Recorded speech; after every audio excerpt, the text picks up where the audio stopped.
session. Please be seated.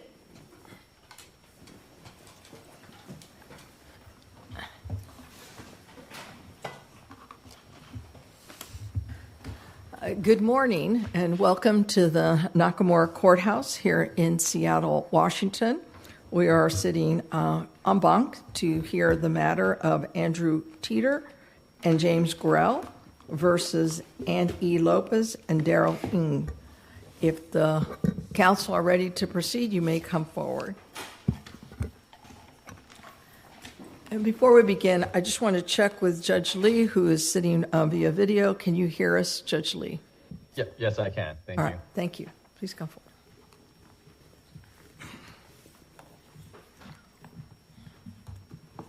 Morning, Your Honors. May it please the court. My name is Alan Beck on behalf of the plaintiff appellants. I'll endeavor to reserve 10 minutes for rebuttal. Hawaii law remains a unconstitutional infringement on my client's Second Amendment rights. That is because it operates as a de facto ban on the carry of butterfly knives. Hawaii law prohibits the carrying on the person or in a bag or other container carried by the person or any butterfly knife. That means there's no meaningful way to carry a butterfly knife for purposes of lawful self-defense. For that reason, this case is not moot, and in Bruen, the Supreme Court found that arms which are commonly owned are there must be a right to carry them for purposes of lawful self-defense. Well, even if the case is not moot, why doesn't the disposition that the Supreme Court did in the New York State Rifle and Pistol Association apply here, that the change in the law has so reconfigured the case that it needs to be sent back for further development, maybe amendment of the pleadings, but it's not in a posture where it can be resolved given the reconfiguration? What's your response to that case? Yes, Your Honor. In that case was completely moot. All the Supreme Court did was remand back to the trial court to see whether there could be a amendment of the complaint to either for nominal damages or otherwise keep the case alive. And that case ultimately dismissed because there was no mechanism to do so. And here, remand just simply is not proper. Counsel, can I ask you, didn't you in the district court explicitly represent that through the instant suit, plaintiffs were challenging Hawaii's restriction on open carry? No, Your Honor. We asked to either to possess and carry butterfly knives in the trial court. In the district court opinion, interpreted our challenge as an open carry restriction because at the time, Peruta was on the books. The 11-judge and Banc opinion, which found that concealed carry was simply completely outside of the scope of the Second Amendment right. So all that remained was the open carry component. So I thought that you had an exchange with the district court during the motion for summary judgment hearing regarding the scope of the suit, and it seemed like you attempted to distinguish the historical laws because they dealt with the concealed carry of Bowie knives and other weapons and not bans on possession. And so it just seemed to me that this was the first time that you were seeking to change course and argue that the plaintiffs have in fact been seeking to enforce a concealed carry. So I was confused by that. Yes, Your Honor. We are seeking to carry. And here, this case is distinguishable on several grounds from those historical laws. While I don't think this court needs to go as far as to look to whether this is solely a concealed carry ban, because first, it's not just concealed carry. You can't carry in a bag or other container in addition to be concealed carry. We need to interpret we have to give meaning to every single word within a statute. So, Mr. Beck, is it your position then that if the weapon, the arm, is small enough a concealed carry ban is effectively a ban of all kinds just because of the nature of the weapon itself? Well, Let me ask you this, because I have seen knives that are in holsters alongside of a belt, openly seen by the public. Why couldn't a butterfly knife be placed in that way and not run afoul of the statutory change? well, because that would be a container, Your Honor, and it's illegal to carry inside of a container. And again, we have to. You're saying a holster is a container? They didn't define it within the legislative text, so we have to. The Supreme Court has defined a container in New York v. Belton as any object capable of holding another object. So, as far as we can tell, There's a knife in a sheath, like a Bowie knife, alongside someone's belt. Is the sheath a container, since the knife can't be carried without something? and that's the problem with the statute. Even if it was just Statute concealed. also requires it be concealed and in a container. And if it's in a sheath and it's partly visible, is it concealed then? Your Honor, it does not say that. It says carries concealed on the person or in a bag or container, Your Honor. And so as we interpret this statute, if it was simply in a mesh bag that was visible, it would still run afoul of the statute because it doesn't need to be concealed in order to run afoul of the statute. As far as I can tell, the only way to actually carry under the statute is essentially to carry it in your hand or some other extremely impractical manner. However, here, even if But guns carried in a holster and holsters, isn't that the equivalent of a sheath for a knife? Yes, exactly. And this statute under Hawaii law, if you're open carrying, I'm distinguishing this from the concealed carry portion of this. You can openly carry a firearm in a holster, and it doesn't run afoul of Hawaii's concealed carry laws. I want to go back to the language of the statute. It says, any person not authorized by law who knowingly carries concealed on the person or in a bag carries concealed in a bag. I don't see it skipping over the word concealed in the second clause. The way that we've read this is that it's or. It's or, but it's or between two prepositional phrases, on the person, in a bag, and both of them follow carries concealed. So it has to be both concealed and in a container. If this court decides to adopt that reading of the statute is still unconstitutional. The reason for that is there is no historical tradition of prohibiting the concealed carry of pocket knives. Counsel, if I can have you circle back to Judge Collins' original question up here. I know that's a lot of faces to search out. Thank you, Judge. Go back to Judge Collins' earlier question about the adequacy of the record in this case. One of the arguments that you raised in your briefs is that most knives can be openly carried because there's a clip that you can clip to the pocket, and your argument is that these butterfly knives can't be carried in a similar manner. What in the record tells us that? Shouldn't we remand this case, assuming that it's not moot? Shouldn't we remand this case to give the state an opportunity to demonstrate that these knives can be openly carried in the same way as all other knives that you're talking about in your argument? No, Your Honor, for a couple reasons. One, this was an affirmative choice that the state of Hawaii made to repeal the last iteration of the butterfly knife ban. And it would set a horrible precedent to allow a state to attempt to moot its own case after losing in front of a 3-judge panel and then seeking... So my question is, assuming it's not moot, there's a question as to whether the record is adequate. Your argument that you made is that most knives can be openly carried. but that these particular knives can't, just because their configuration is such that they can't be openly carried in the same way as other knives.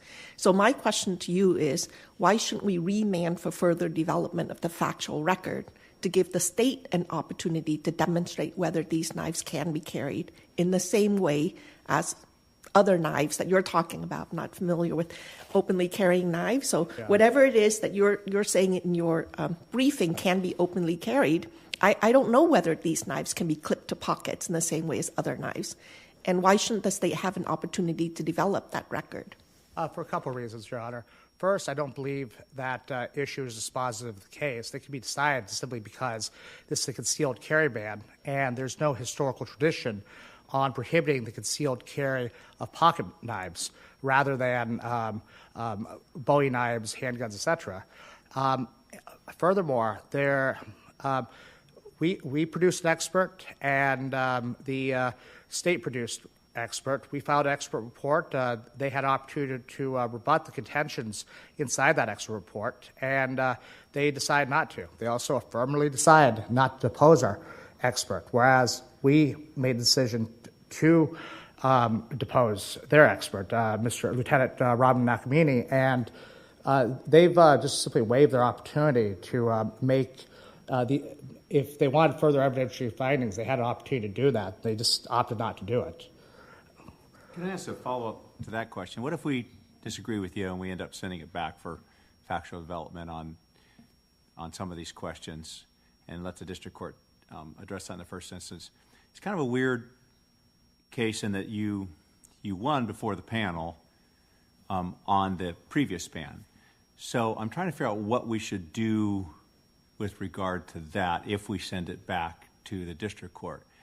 If, as you know, the three-judge panel's decision was ministerially vacated when we granted en banc. Our order doing that ministerially vacated the order.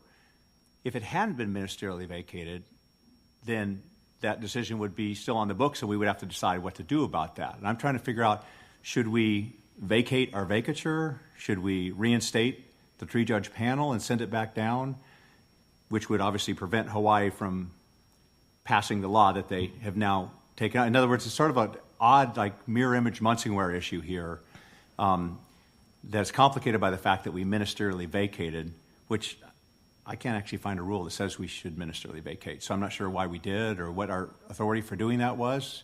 So I'm trying to figure out, what's your position? Should we bring the three-judge panel back if we send it decision back, if we send it back down? Yes, Your Honor. That's exactly what this court should do.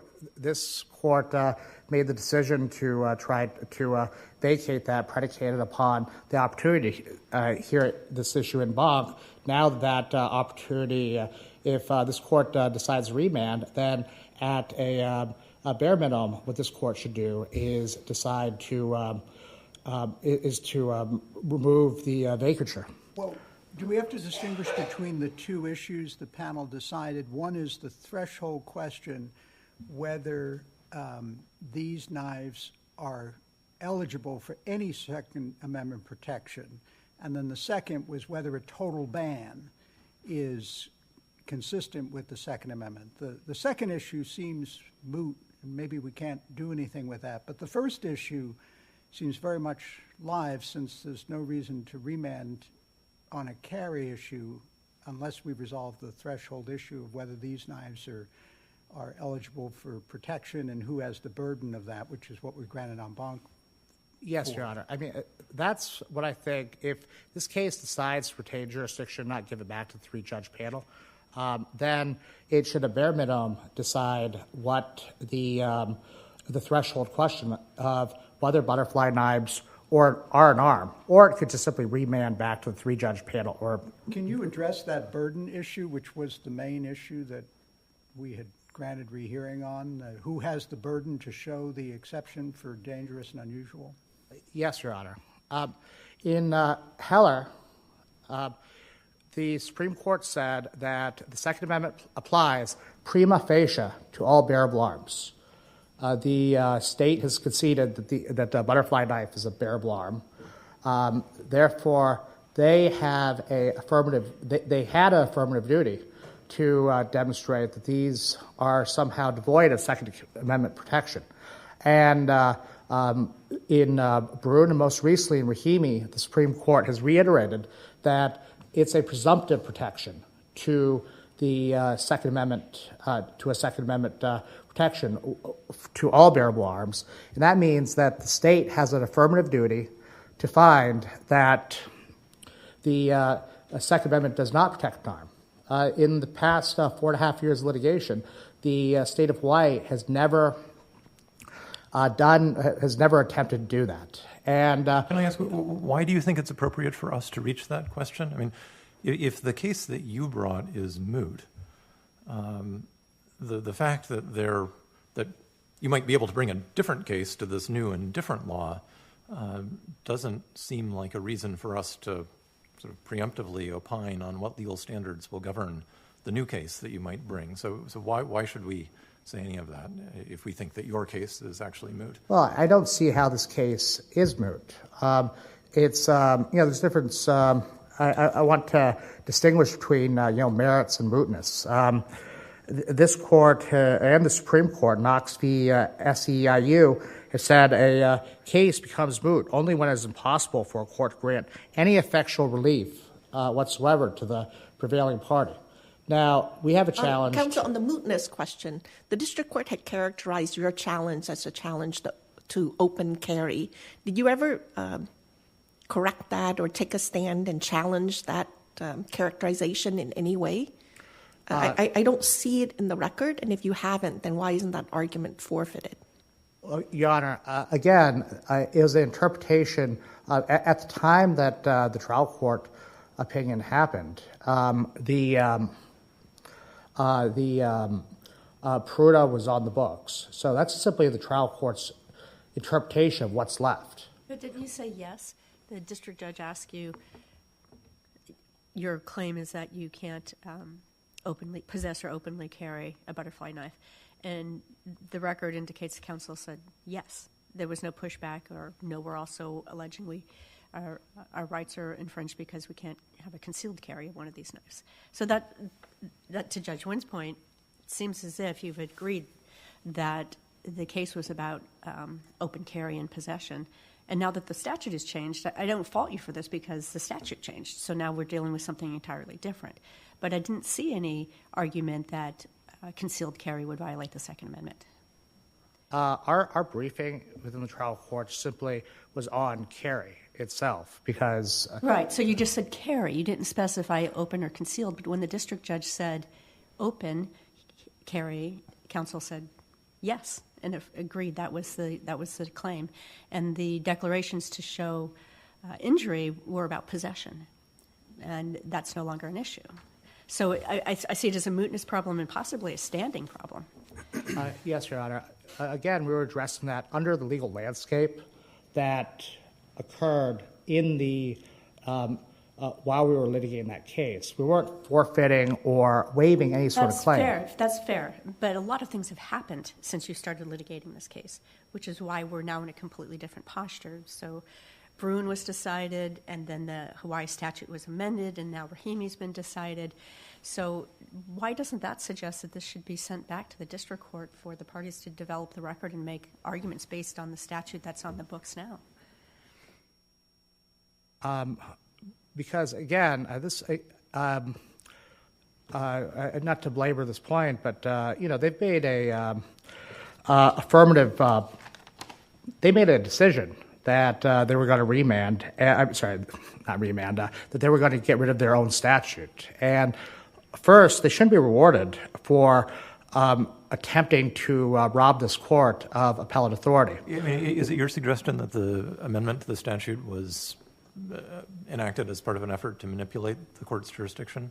Yes, Your Honor. And what evidence of that do you have? Or is it just the coincidence in timing? I mean, that's not part of the record, but I've spoken to several people that I'm pretty active in the Hawaii deal with the Hawaii legislatures, and a lot of my clients are. And, they've told me that this was done in response to the litigation. You're familiar with our decision in Board of Trustees versus Chambers, an en banc opinion from roughly 2020 where we clarified when a change in legislation moots a case, right? And there has to be some reason for us to believe in the record that this was nefarious or in some attempt to manipulate jurisdiction so that, in fact, after the case is mooted, Hawaii would turn around and reenact the prior statute. I mean, is there any suggestion that that's what they're going to do? I'm fairly confident that if this what this, I will look through the legislative history. There's been a couple state legislatures that have spoken candidly to just people in general about that this was done in response to. You have to point to something in the record, counsel. I Is there anything in the record? Not on the record, but after this hearing, I'll endeavor 28J something to supplement the record. But also, I mean, if it's in response to the decision, right? If state legislators pay attention to developments in the law and try to enact statutes that will survive constitutional challenge rather than be unconstitutional, right, that's a good thing, right? I mean, that's not behavior that we should try to discourage. I mean, the concern with manipulation is, they moot the case, then once the case goes away, they come around, they come back and pass the same law again, and then it can stay on the books for another few years while you try to challenge it. That's the manipulation threat, and it doesn't sound like you're suggesting that that's what anybody is planning. At least in their in the states in Banc, I think the real concern is they don't want to be able to.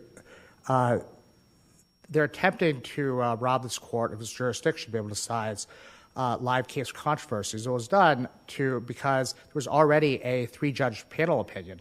It would be one thing if they had done this prior to the 3-judge panel opinion, but this was a clear attempt to try and vacate that negative precedent. But I thought they did it after the en banc had already been granted, didn't they? So the 3-judge panel had already been vacated by the time the change came. I mean, yeah, I believe the law was being written just immediately after.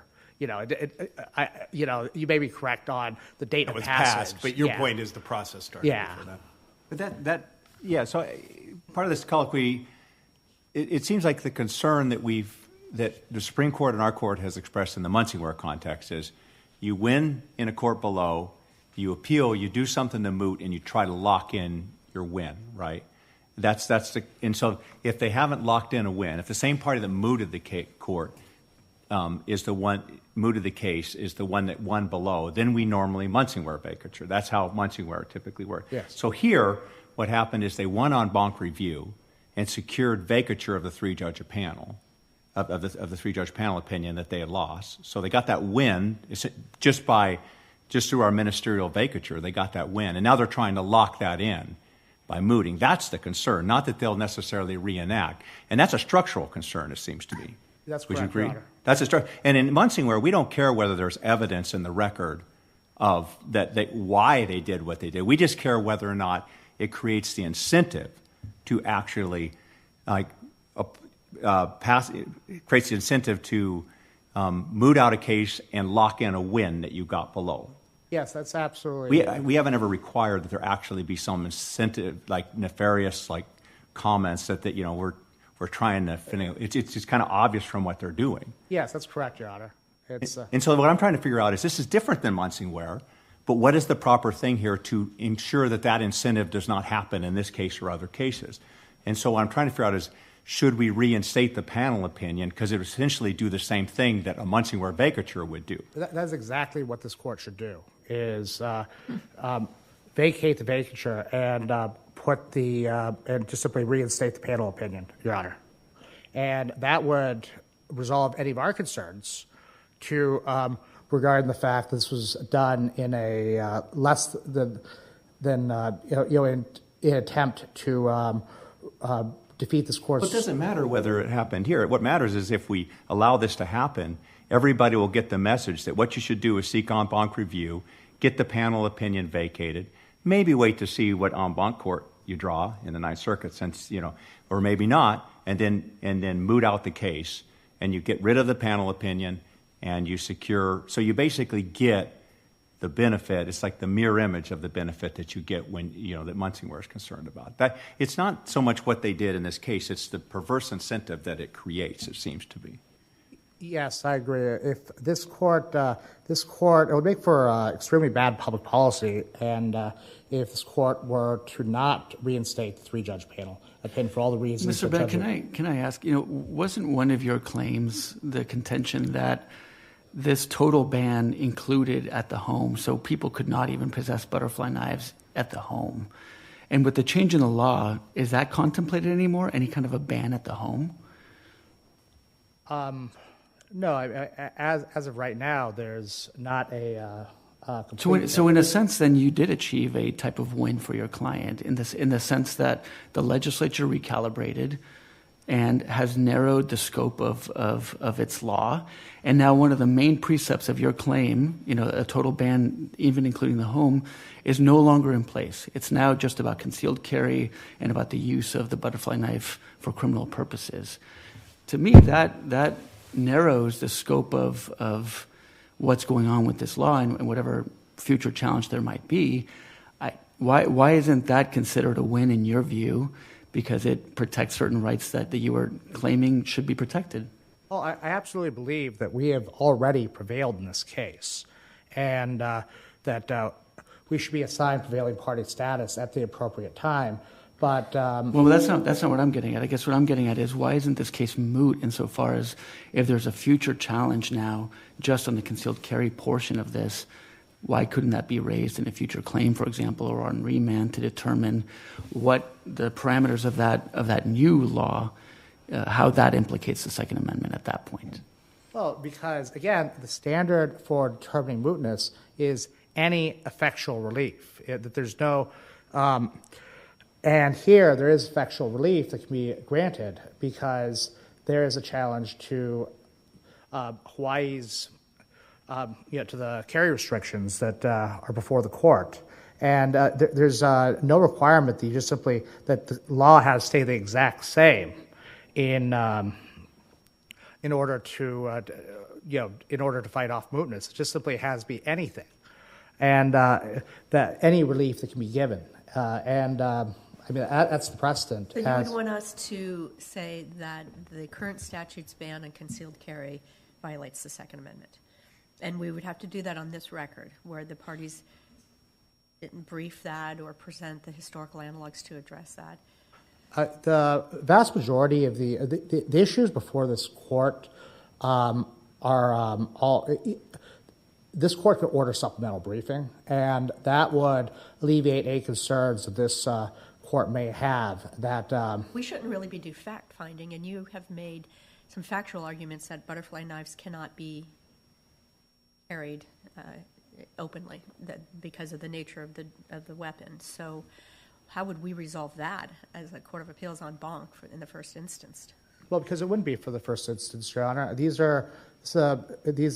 evidence that I produced and was in the record in the trial court. The state did not dispute that evidence, and they've waived any right to challenge that evidentiary record. Now, here on appeal, this court just simply has to assume those facts are in fact true because they haven't disputed them before. Just simply amending their law is an opportunity to reopen the record.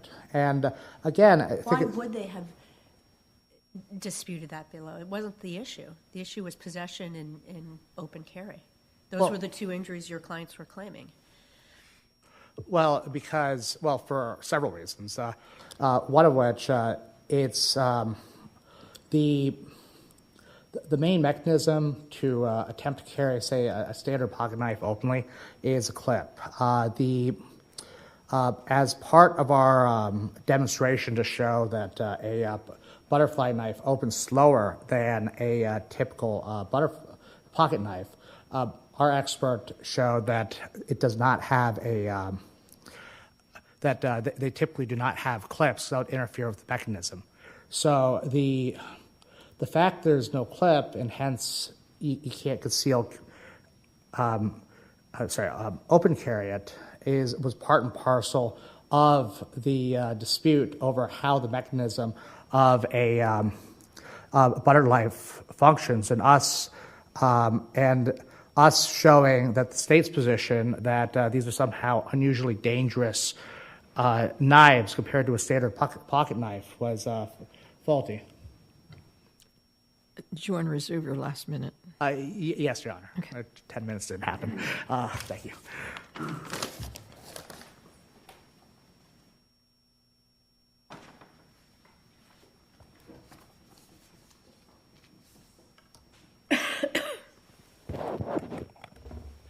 Good morning. Thank you, Chief Judge Murguia, and may it please the court. Reedy Swanson on behalf of the state appellees in this case. This case is now moot. This case was brought and litigated as a challenge to Hawaii's ban on possession and all public carry of butterfly knives. That's how this case was litigated from the very beginning, and the plaintiff's insistence that they now wish to challenge a ban on concealed carry of butterfly knives is contrary to numerous representations that they made. Does the complaint limit to concealed carry, or does the complaint just say carry? The complaint's prayer for relief just says carry, and I don't think we would be making this argument if we were just stuck with the complaint, although I will say that the complaint says at paragraph 11, defendants retain the ability presumptively to regulate the manner of carrying arms. So from the very beginning, they were already saying the manner of carrying is subject to presumptive regulation. That's not a concession. No, Your Honor. This issue. And the main thing you're relying on is this exchange with the district judge on ER 61 and 62, where the district judge is trying to clarify the scope of the challenge and says, are you challenging the entire statute? We would like to carry it, but we're making two separate challenges, both in the home and the carrying, Your Honor. And then the court responds, well, didn't the Ninth Circuit rule against you in Peruta on that, en banc? And then the response, in Peruta, the Ninth Circuit ruled that there's no freestanding right to concealed carry. And then the court goes on and says, but there's been no ruling, has there, as far as the right to carry openly, correct? And then the response is the Ninth Circuit found that a three-judge panel that you have a constitutional right to open carry outside the home, however the opinion was taken en banc. And then comes the summary comment from the court, you're challenging both the right to possess a butterfly knife in your home as well as the right to carry it openly in public. Isn't that on that record just a development of the arguments left after Peruta and not a forfeiture of a claim that if the law changes and the statute changes, that I'm not saying anything else about carry? I think you're right, Your Honor, that if that were the only thing we were relying on, we would also have a harder argument, but it is not.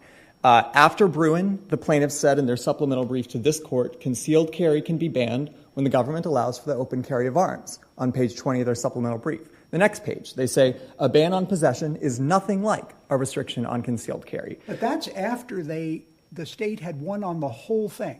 You won on the whole issue of possession, that the possession could be banned in the district court. Yes, Your Honor, this was in their appellate brief, so I'm saying... So they're attacking a broader position where a ban on total possession has been upheld, and they're saying, well, you can't have that extreme position, and that doesn't... The district court didn't reach the issue of whether or not carry would be separately a problem if possession could not be banned.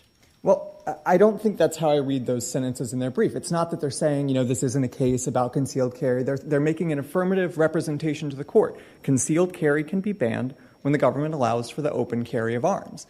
That's an unqualified statement that they repeated. If I can interrupt, I'm looking at the brief. It actually says these cases stand for the proposition that concealed carry. So I think they're talking about the cases at the time. I don't think they were necessarily asserting their position. I'm afraid I don't really see the distinction, Your Honor. They're describing what the law is based on. Well, the case law here has been shifting quite dramatically over the past several years. So, and given the shifting legal landscape, to say that you forfeit the argument when, one case was good at one point, no longer good, it just seems a little hard to say that you forfeit the argument. Well, isn't this any... Oh, sorry. Finish answering that question, and then I'll ask a follow-up. No, Your Honor. All I was going to say is, we think the court can resolve this issue of mootness on the basis of waiver. But if the court doesn't agree, and the court thinks that there may be some surviving aspect of the challenge, then the Supreme Court gave a roadmap for how to handle that situation in the city of New York. And my friend on the other side said that City of New York was completely different because the case here was completely moot. That's not an accurate description of that case. What happened there was the challenge was to a flat ban on transporting weapons in the state of New York. The state amends that law, and the plaintiffs were making an argument much like the plaintiffs are here. They're saying, well, actually, the new ban still puts a really heavy burden on what we want to do with our weapons. And there was a dispute, I think, between the parties about whether that claim had been preserved, about whether a retrospective damages claim had been preserved. The Supreme Court says, you know what, that's not how this case has been litigated in the lower courts. Let's send it back. Let's let the lower courts sort out, first of all, whether this issue has been preserved, and second, if so, to address it in the first instance. And so that said that even with respect to claims that may not yet have been raised because of the reconfiguration of the case, correct? That's exactly right, yes. And so maybe this whole issue of whether or not they didn't technically preserve concealed carry isn't really relevant when the state has reconfigured the whole case, and the New York State case says, well, then it goes back and you sort out all the problems that arise from that.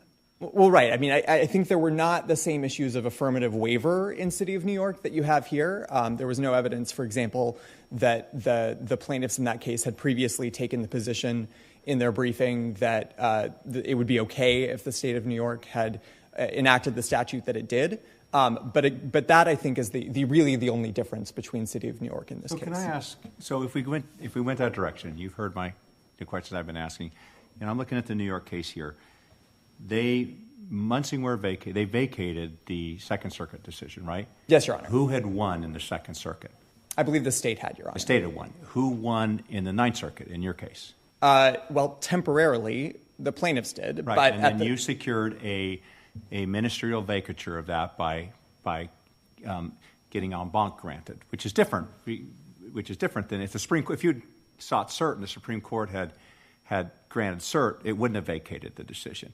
So, is there any evidence in the New York case, the Supreme Court's New York case, that they would have vacated the Second Circuit decision if it had been similarly situated to this case, to where the state had actually lost at the Second Circuit and then done something to moot the case?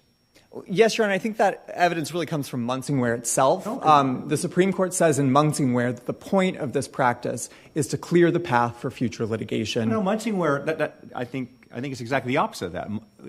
Certainly, as Munsingware has developed in the Supreme Court and in our court, if the state loses and then moots a case, they don't get to knock out the lower court decision. That's the rule in Munsingware. In Munsingware, if you win and then there's something to moot and try to lock in your win, then equitably we're going to take away your win because we don't want it. That creates the potential for gamesmanship. But if the state loses and then does something to moot, which is what happened here, then normally we don't vacate the decision, right? A couple of things going on in there. I think, first of all, Your Honor, I don't think it's accurate to say that the state lost here. I think the timeline is really important.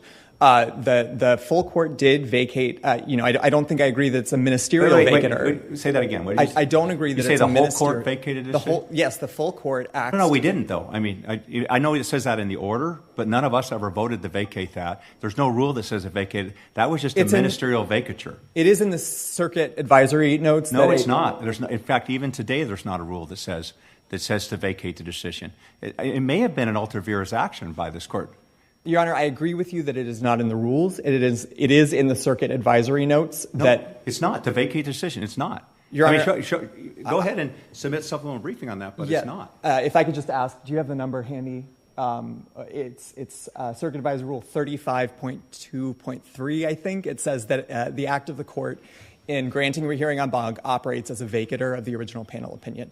But even if that weren't true, the court did vacate the opinion. And that is a matter of course. I mean, I've never seen an en banc order from this court that didn't vacate. I mean, that's regular order. Well, that's not true, because we didn't do it for several years. I mean, we've gone back and forth on this issue. Sure, I'm sorry. So you got to be careful about what you say. So I'm trying to get, this is actually important because it's sort of, we didn't do it for a long time. In fact, we used to not vacate at all. We did it, it was like when the Supreme Court grants cert. The decision would stay in place, and it would be an exceptional case we vacate. Then we gave permission to the en banc court panel, if they wanted to vacate the decision. And then we changed it to say that you shouldn't cite the case.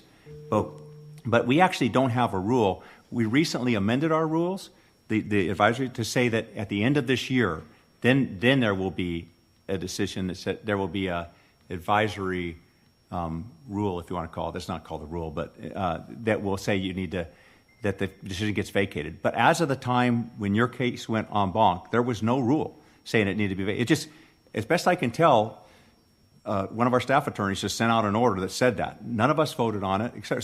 So it just seems, you can see where I'm coming from. It seems weird that ministerial vacature would somehow control in this case. Why should the fact that we just happen to ministerially vacate a decision, maybe without authority, control whether or not the 3-judge panel decision will stay in place? Because it seems like if it hadn't been ministerially vacated, there'd be a really good argument for the fact that we would not Munsingware vacate that decision because the state here mooted a case that it had lost in.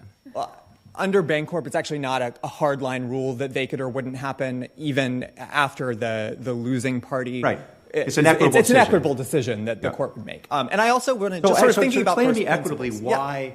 Maybe that's maybe helpful. Explain to me, assuming that we have, and I don't know where everybody would be at this, but assuming that we have an equitable, explain to me why equitably we should leave the vacatur in place instead of vacating our vacatur order. Well, it flows from, I think, the limits on Article 3 jurisdiction. I mean, the point of the mootness doctrine is basically the same as the standing doctrine. You know, it's standing set in time, and the idea is that the court only addresses disputes when they arise in an adversarial context. And so to vacate the vacatur at this point would operate as a judgment on the merits. It would operate as passing an advisory opinion. It seems kind of weird. A law so I thought of that. repealed. So I see your point on that. It seems kind of odd that we would retain the ability, if the case was completely moot, to vacate a decision, a 3-judge panel decision, which we do. We have that, and the Supreme Court will do Munsingware vacatures of lower court decisions when they become moot. But to say that somehow the fact that we had ministerially vacated meant that we couldn't retain the ability to make that Munsingware equitable decision and put the decision back into place. Your Honor, I don't think that's actually at all odd because the vacatur in the Munsingware context, as the Supreme Court said, and this is a direct quote from Munsingware. It says it clears the path for future relitigation. What happens is you basically take a law off the books so that it doesn't bind anybody. It's not preclusive. It's not precedential. You are essentially allowing for the issue to be litigated in the fullness of time if it becomes concrete again. And if you were to vacate the vacatur here, you would be doing exactly the opposite, right? You would be reinstating. Because since Munsingware, we've recognized that we only want to clear the books so that you can relitigate if the state sort of doesn't have unclean hands by having mooted a case that it lost in. But where the state moots a case, intentionally moots a case that they lost in, then often we won't Munsingware vacatur because we're like, well, you lost in that case, you did something to moot it, so you deserve to continue to have that decision against you on that issue, and so we won't get rid of that decision. So I get your point, but that rationale only works when it mooted through something that wasn't something that you caused. Well, I think the Supreme Court's opinion in Buchanan actually says that the incentives should be sort of the opposite here. I mean, the Supreme Court's opinion in Buchanan says that we want to promote legislatures to act, to amend the law, to act through the democratic process, to ensure that laws are being amended democratically. And so I understand your argument there. So the question is why would you not want to have this decision put back into place? Because the only reason I could think you wouldn't would because the concern of bringing back the old law. Obviously, if we thought you were going to bring back the old law, then this case would not be moot, right? Because the voluntary cessation doctrine. So all this would be doing is ensuring that what we said in Glazing Health, if we brought the case back, it would just be ensuring that you don't go back, the legislature doesn't play games by trying to come back and repass the law because they wouldn't be able to because the panel opinion would keep them from doing it. In other words, it would just hold you to what the legislature has already done. Why would that prejudice you? Well, Your Honor, I think it would prejudice the state not just because it would prevent them from bringing back the law, because I think that there's no evidence in this record suggesting that the state has any intent of doing that.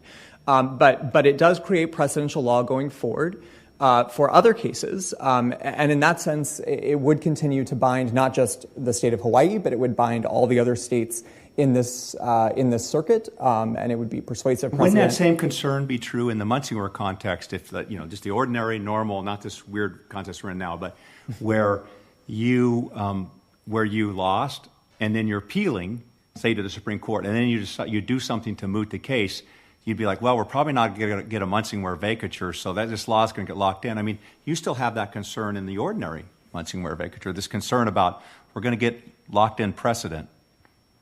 Yes, Your Honor, that's certainly true. But I think here we really are in a situation that is closer to essentially if the case had been mooted before a panel opinion issued. I mean, it's important to remember that the state had neither side had any indication what this panel would do. Can I ask you to distinguish between the two issues in the prior panel opinion? One was the threshold issue of whether or not the knife at issue here is entitled to any Second Amendment protection at all. And the second is whether, if the answer to that question is yes, is a total ban consistent with the Second Amendment. The second issue seems moot, and I understand your arguments that it would be judicial act to enter a judgment on that issue when it's dead. But the first issue doesn't seem to be moot, because if we do a New York State rifle and send this back, there'd be no point in sending it back if you're right in your en banc petition that this weapon is not entitled to any level of protection, and they didn't carry their burden, which you said is theirs, and the panel was wrong.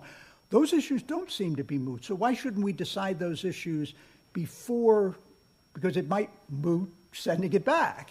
I think there's sort of two responses to that, Your Honor. I think the first is sort of a prudential issue, which is that it's not at all clear that that issue actually will be important going forward, even if the court were to believe that this aspect of the concealed carry challenges survives. In that situation, I think the state would have a much sort of more clear, direct path to sustaining the law under the historical precedents. But when you have to, these are threshold issues you'd have to decide no matter what. No, Your Honor.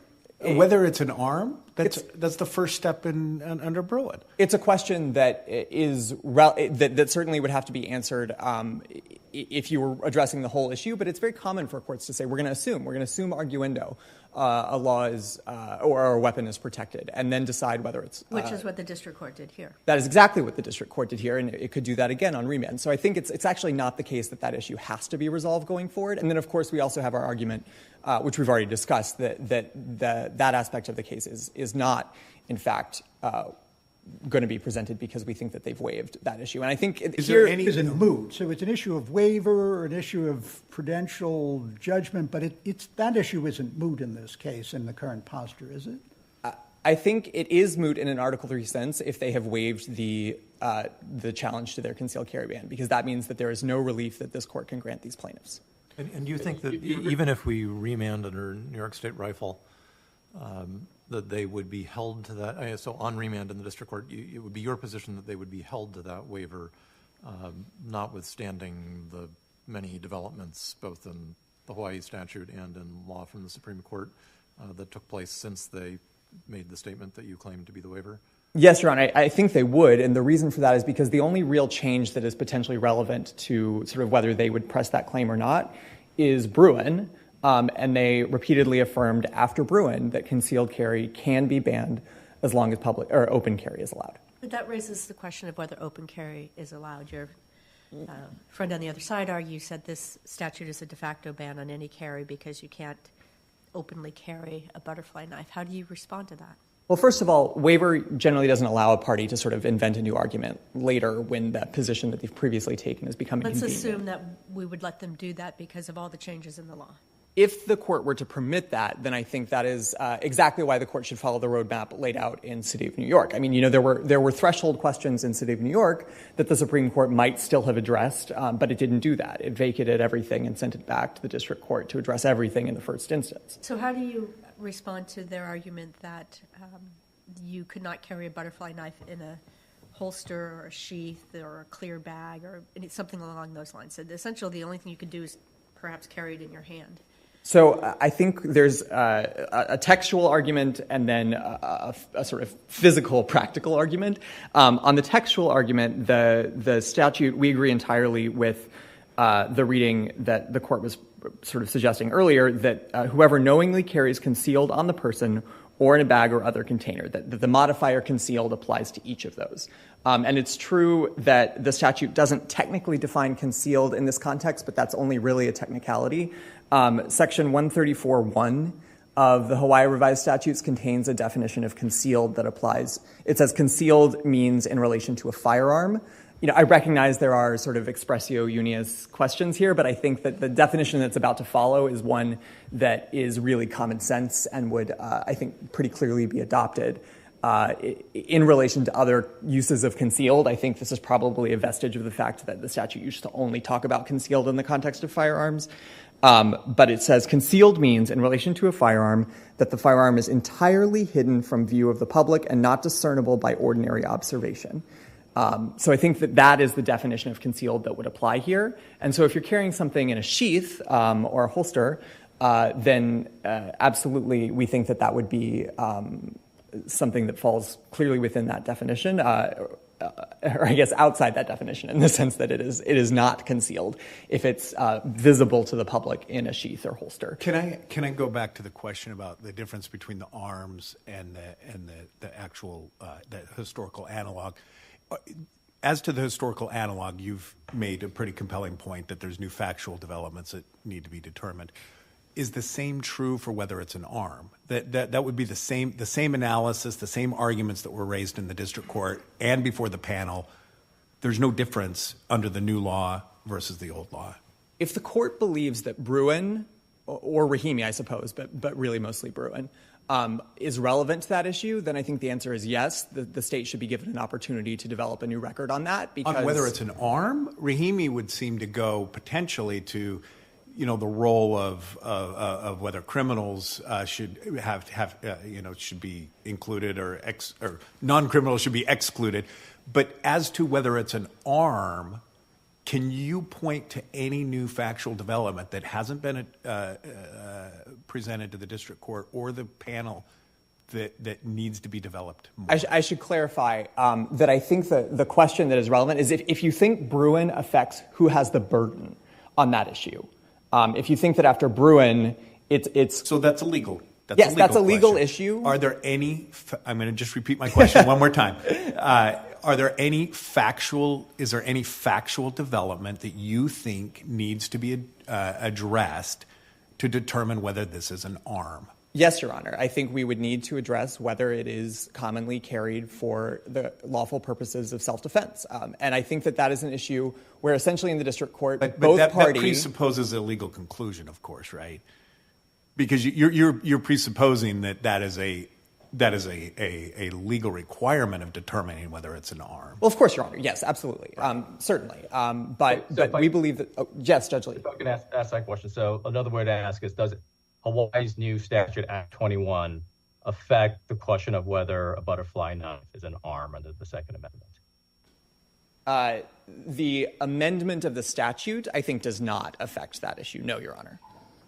But the record was all developed in this case before Bruen. And so I think the relevant question for whether factual development should be granted, and this is part of why the state consistently asked for a remand after Bruen in this case, is if you think that Bruen makes clear, actually the state bears the burden on this issue, it's pretty clear from the record that both parties in the district court were essentially relying on the idea that the other party had the burden of proof on that issue. Well, then why don't we decide that question and then let the district court figure it out? That would seem to be the more efficient way to handle it, wouldn't it? Well, again, I think, Your Honor, that brings us back to these questions of Article 3 mootness and whether that's actually a question that needs to be addressed in this case or not. But that seems like that's a different... if you're right that the whole case is moot, I agree with you.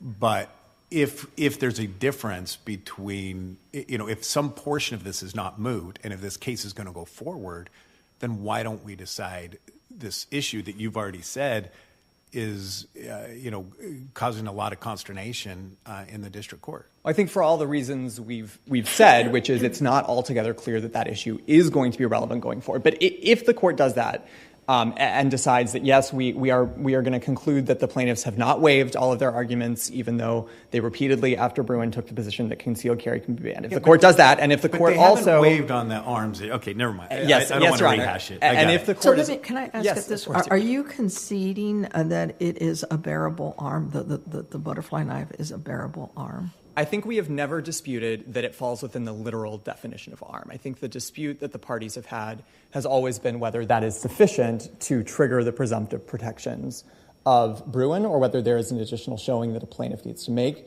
to ensure that the weapon comes within the scope of those that are protected by the Second And was Amendment. that done previously in the court below? Was that argued? Was there facts presented, or because Bruen hadn't passed by then, had they? Had it? Bruen had not been adopted at this time. This was in the district court, and yes, the parties did brief that issue both ways. And as we discussed before, the district court ultimately assumed that they were protected under the Second Amendment and resolved it.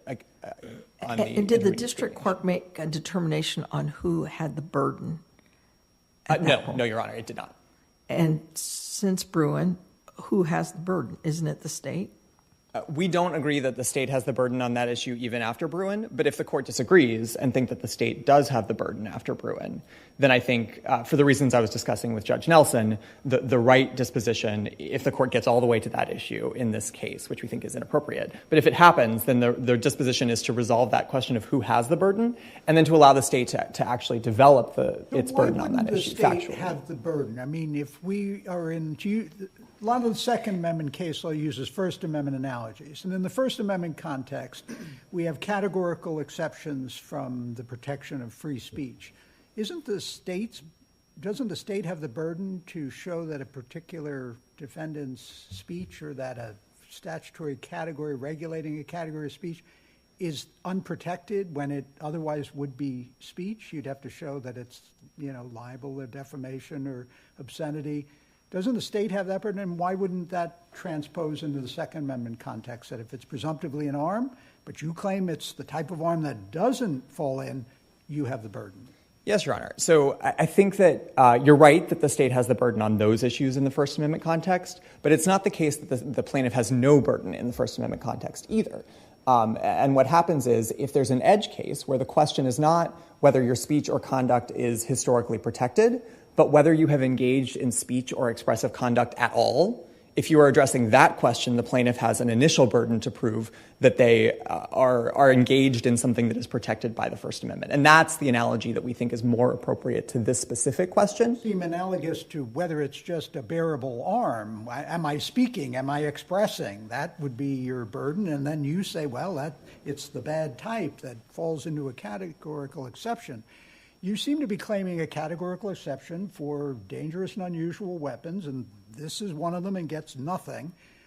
It would seem the First Amendment analogy would say you have the burden on that kind of an argument. Well, let me walk you through why I think the best argument that I think we have that this is more like that first category. So Rahimi and Heller both emphasize that there are categories of conduct that literally involve a person bearing arms that are presumptively lawful, and presumptively usually means the plaintiff would have the burden of disproving lawfulness, essentially. So there are those. We know those categories exist, and so the question is this one of those categories, or is this one on which the state bears the burden of proof? And Heller, I think, is the place where the court has spoken most clearly on this. It says on two different occasions, the Second Amendment does not protect those weapons not typically possessed by law-abiding citizens for lawful purposes, and the Second Amendment right, whatever its nature, extends only to certain types of weapons. So we think that reading Heller, it's sort of fully, what happens is you've got this initial burden of proving that the weapon you're trying to bear is protected, and then, and only then, does the burden shift to the state. Because in Heller, right after Justice Scalia, the majority defined what an arm was, and either an offensive weapon or a defense for armor, it immediately goes into a discussion of the original meaning of what an arm was, and it says that it did not include those military applications. And so there is some sense that in Heller, in several different places, where an understanding of what the scope of the Second Amendment right is, what a bearable arm is, also involves an understanding about whether this was a weapon that was traditionally used for lawful purposes, such as self-defense. I take it that's the argument that you're making, that it is wrapped up in the step one analysis as well. That's exactly right. And I think the way that Heller walks through the text of the Second Amendment makes that really clear. It walks through defining each word individually, yes, but then it says, putting all of these together, here's how we read the text. And so I think that that's really important. It's not that we're looking at the word arm in isolation or the word bear in isolation. We're looking at the text, the entire operative clause, the same way that Heller does. So let me, before your time is up, I guess I want to see if you can summarize. If we were to vacate the decision below and remand the case with instructions to dismiss, in your view, would the dismissal be with prejudice or without prejudice? Without prejudice, Your Honor. It's an Article 3 dismissal. That's without prejudice. If the plaintiffs wanted to refile a lawsuit, procedurally they would be able to do so. I think we might have questions about whether their waiver in this these specific plaintiffs, whether their waiver in this lawsuit is binding future. And if we conclude that the case is not moot, I think your view is that we would remand the case for the district court to apply Bruen, or consistent with City of New York. Is that correct? That's right. You would just follow the roadmap in the City of New York, vacate the case, send it back for the district court to address whether the plaintiffs have preserved this issue, and if so, to address the merits in the first instance. All right. I see I'm running out of time, but I just want to sort of really hammer why this disposition is important, which is because this effective ban theory, it's brand new. We've never had a chance to litigate the factual issue below, but it is highly contestable. I mean, if you go to the website that the plaintiffs have cited several times, Blade HQ, they've got a long list of sheaths designed specifically for butterfly knives. A lot of which are sold out right now. It's really popular. So for that reason, Your Honor, because this involves a new case with new facts and new issues, we ask this court to vacate and remand for the district court to address these issues in the first instance. Thank you. Thank you very much.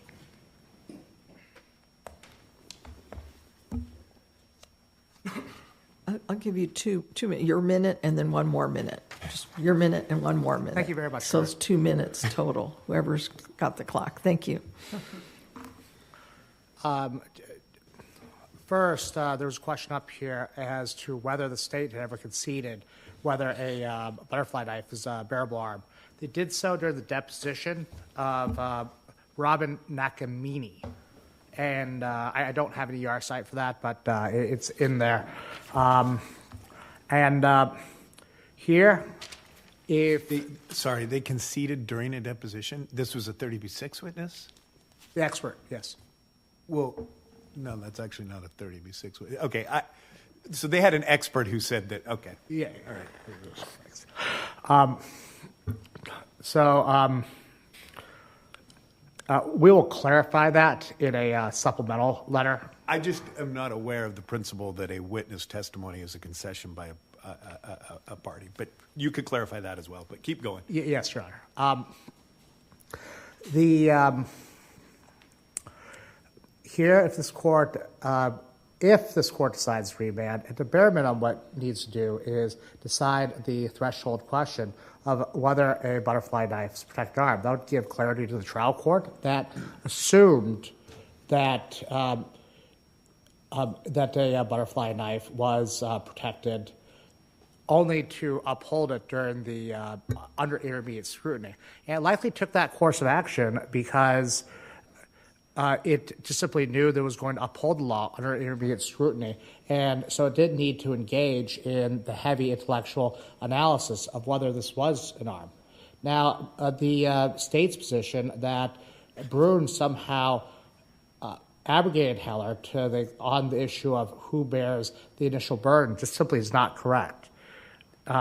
Just on Friday, the United States Supreme Court decided Rahimi, and it reiterated Heller's holding that it's a presumptive protection to all bearable arms.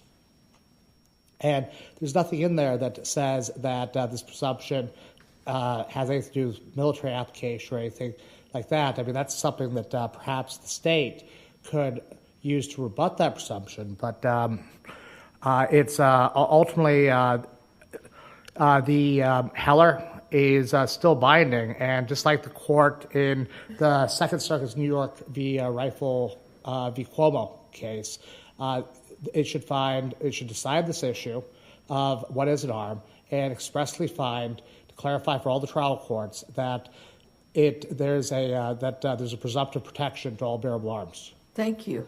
Thank you, Your Honor. All right. Thank you, Mr. Beck and Mr. Swanson. We appreciate the oral argument presentations here today. The case of Andrew Teter and James Grell versus Ann E. Lopez and Darylene is now submitted, and we are adjourned. Thank you.